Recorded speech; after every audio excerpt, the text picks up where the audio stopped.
sus apuestas políticas era que si en 2006 el presidente había sobrevivido,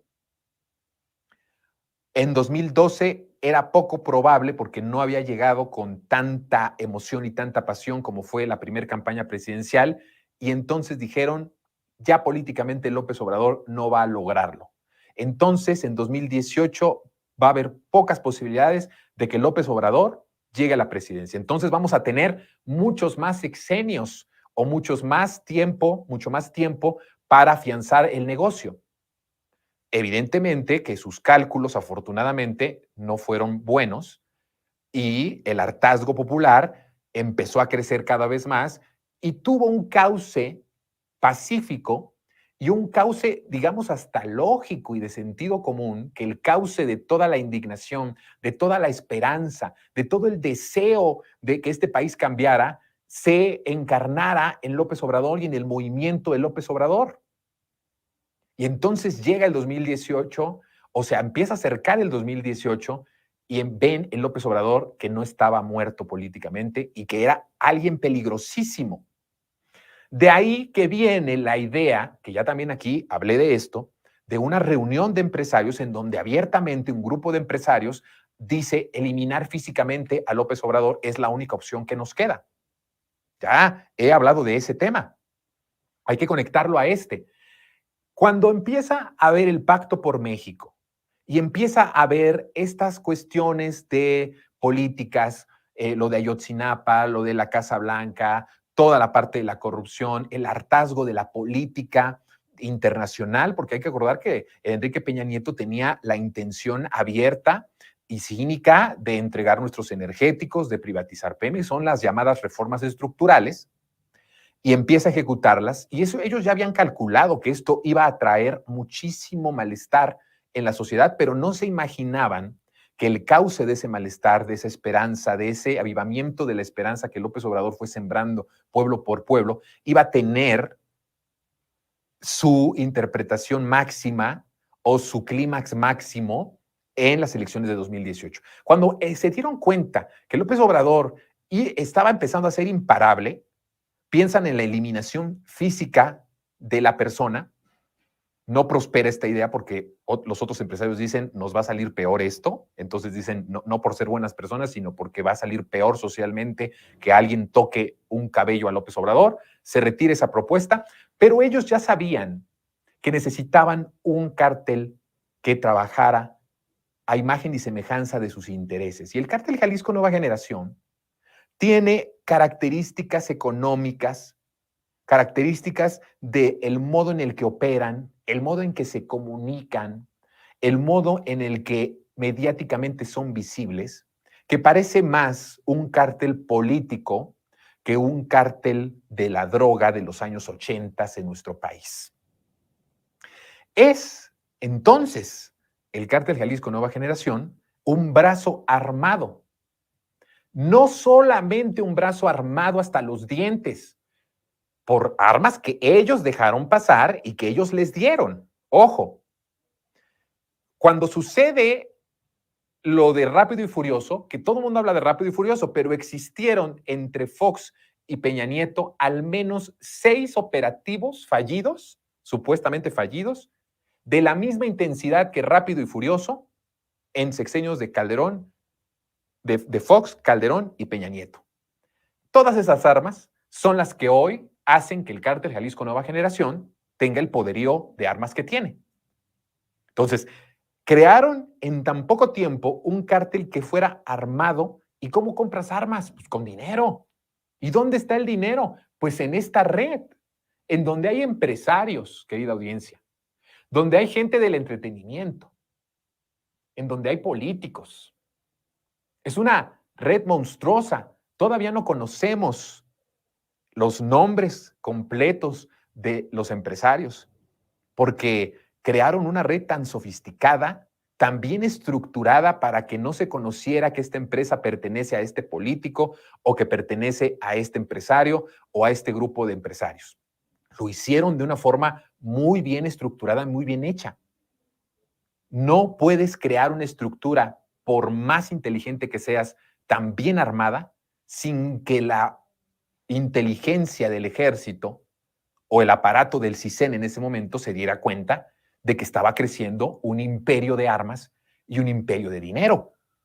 El crecimiento del cártel es porque es un cártel que sirvió de transición entre Calderón y Peña Nieto para el negocio que los une del crimen organizado. Yo ya he dicho aquí que quien llevaba las maletas de dinero a Los Pinos era García Luna y quien llevaba el dinero con Peña Nieto ya no fue el secretario de Seguridad, sino fue Navarrete Prida, que es un pederasta, y después Osorio Chong. Ellos son los que llevaban ahí el dinero a Los Pinos del crimen organizado. El cártel Jalisco Nueva Generación empezó a actuar a partir del sexenio de López Obrador como un cártel de choque, un cártel de convulsión social, un cártel mediático y un cártel golpista. Hay suficientes datos del funcionamiento del cártel para decir que muchas de las cosas que han hecho, que han incendiado y que han provocado de violencia, tienen más una intención política, mediática, que una intención propia del negocio de las drogas. Y claramente esto nadie lo dice. Nadie se atreve o nadie quiere decirlo. Pero tenemos que decir abiertamente que es un cártel peligroso porque está manejado por esa mafia derrotada políticamente en 2018. Son ellos los que controlan a este cártel. Son ellos los que controlan las apariciones mediáticas, los comunicados que lanzan, el incendio que provocan en los Oxxos.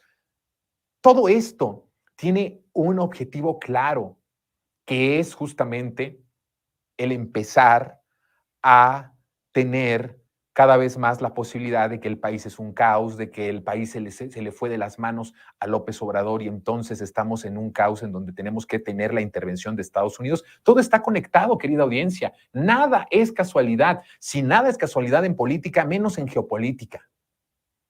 Todo tiene una razón.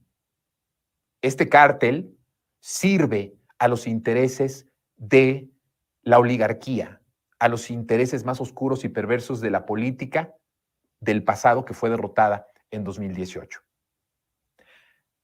Voy a dar una pista de algo que vamos a hablar los siguientes días, porque vamos a meternos a hablar de las líneas que amenazan de que a través del cártel Jalisco Nueva Generación o a través de otros se quiere crear un atentado en nuestro país en contra de un periodista que sea crítico.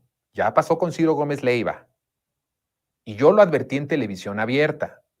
Meses antes de que sucediera esta cuestión de Ciro Gómez Leiva, yo dije, ojo, van a tener a alguien de experimento para que pase algo, para que le suceda algo y que se vayan en contra del gobierno. Y meses después sucedió este supuesto atentado en contra de Ciro Gómez Leiva. Enrique Krause en Washington Post la semana pasada advirtió que viene un muerto, que viene un líder de oposición muerto. Cuando hablamos de un líder de oposición muerto, estamos hablando, puede ser un líder mediático de la comentocracia o de la escena política electoral. Pero lo está advirtiendo en The Washington Post Enrique Krause. Una de las líneas de la posibilidad de que haya en estos meses un atentado en contra de un líder opositor del país puede ser la línea del cártel Jalisco Nueva Generación. Ahí está el asunto de Ciro Gómez Leiva. ¿Quiénes son los que buscaban matar a Ciro Gómez Leiva? Entonces, estamos hablando de un nivel de perversión muy grande y lo estamos diciendo con la responsabilidad porque conocemos la historia y porque hemos visto cómo ha sucedido estas circunstancias en nuestro país, cómo se manejan estas circunstancias.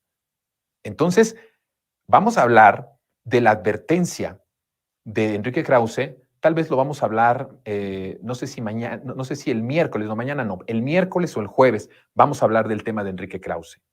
Y vamos a traer aquí, como yo adelanté meses antes de que sucediera lo de Ciro Gómez Leiva. Vamos a traer eso y vamos a platicar sobre esta parte. Pero no quiero cerrar el tema del cártel Jalisco Nueva Generación para decir que estamos ante un hecho en nuestro país muy importante, en donde se está jugando muchísimo, en donde el gobierno no ha cedido espacios al crimen organizado, no ha querido sentarse a negociar con el crimen organizado, y esto también ha causado mucho,